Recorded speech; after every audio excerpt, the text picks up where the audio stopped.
মুহূর্তে সিলেটের গোয়াইনঘাটে আছেন সহকর্মী ইকরামুল কবির। আমরা সরাসরি যুক্ত হব তার সঙ্গে। উজান থেকে তীব্র বেগে পানি প্রবেশের কারণে সিলেটের বেশ কিছু জায়গায় আকস্মিক বন্যা দেখা দিয়েছে। আমি এই মুহূর্তে আছি গোয়াইনঘাট উপজেলার তোয়াক্কুল ইউনিয়নের।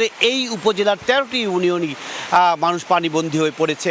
আপনি দেখতে পাচ্ছেন যে এই সিলেট গোয়াইনঘাট যে সড়ক, সেই সড়কটি পুরো পানিতে তলিয়ে গেছে এবং এর পাশাপাশি যেই গ্রামীণ যেই সড়কগুলো আছে প্রত্যেকটি সড়ক পানিতে তলিয়ে গেছে, যার কারণে যোগাযোগ একেবারে বিচ্ছিন্ন হয়ে গেছে। এই এলাকার মানুষ একেবারে বিচ্ছিন্ন হয়ে গেছে। যোগাযোগের বিভিন্ন যেই মাধ্যমগুলো আছে সব জায়গায় দিয়ে বিচ্ছিন্ন হয়ে গেছে। এই মুহূর্তে যদি আমি বলি, পানি উন্নয়ন বোর্ডের সর্বশেষ যে তথ্য দিয়েছে, বিভিন্ন নদ নদী, সুরমা নদীর পানি কানাইঘাটের বিপদসীমার 1.69 মিটার উপর দিয়ে প্রবাহিত হচ্ছে, অর্থাৎ 1 মিটার 69 সেন্টিমিটার উপর দিয়ে প্রবাহিত হচ্ছে।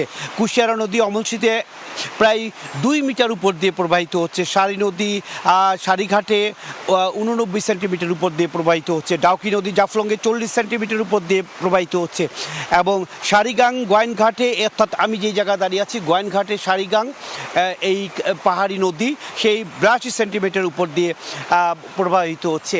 এই এলাকার প্রচুর মানুষ আশ্রয়হীন পড়েছে এবং প্রশাসনের পক্ষ থেকে 56টি আশ্রয়কেন্দ্র করা হয়েছে এবং সিলেটের যেই গোয়াইনঘাট, কোম্পানিগঞ্জ এবং জৈন্তাপুর, অন্যদিকে জকিগঞ্জ, এই পাহাড়ি যেই উপজেলা, পাহাড় সংলগ্ন যে উপজেলাগুলো আছে, সীমান্তবর্তী যে উপজেলাগুলো আছে, প্রত্যেকটি উপজেলা ক্ষতিগ্রস্ত হচ্ছে। এই বন্যার পানি ঢুকছে এবং পাহাড়ি ঢলের কারণে এলাকার মানুষ নতুন নতুন এলাকায় প্লাবিত হচ্ছে, নতুন নতুন এলাকার যোগাযোগ বিচ্ছিন্ন হয়ে যাচ্ছে এবং বিশেষ করে বলা যায় এই উপজেলা গোয়াইনঘাটের জাফলং, বিছনাকান্দি, রাতারগুল সহ এই এলাকার যেই পর্যটন কেন্দ্রগুলো রয়েছে, সাদা পাথর পর্যটন কেন্দ্র রয়েছে, প্রত্যেকটা পর্যটন কেন্দ্রই পানিতে পুরো ভরে গেছে এবং এই এলাকার মানুষের একমাত্র বাহন হয়ে দাঁড়িয়েছে যে নৌকা এবং সব কিছু মিলে আগামী 24 ঘন্টায় যদি এই অবস্থা থাকে তো বন্যা পরিস্থিতির দিকে যাবে এবং